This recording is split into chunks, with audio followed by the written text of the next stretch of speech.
வைரலான ஒரு fish fry பண்ணுறது எப்படின்னு பார்க்கலாம். அதுக்கு நாங்கள் அயில மீன் வச்சு பண்ணுறோம்.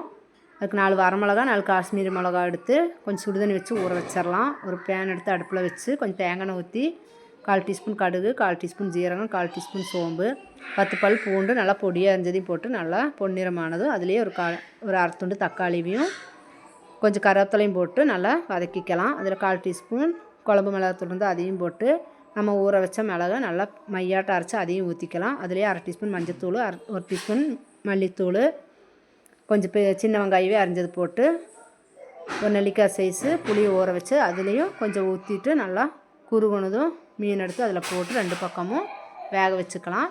கொஞ்சம் மசாலா எடுத்து அந்த மீனுக்கு மேலேயே ஊற்றி நம்ம 2 சைடும் கொஞ்சம் பொன்னிறமானதும் எடுத்துக்கலாம். இது கேரளா டிஷ்ஷு, நல்லா டேஸ்ட்டாக இருக்கும். ட்ரை பண்ணி பாருங்கள்.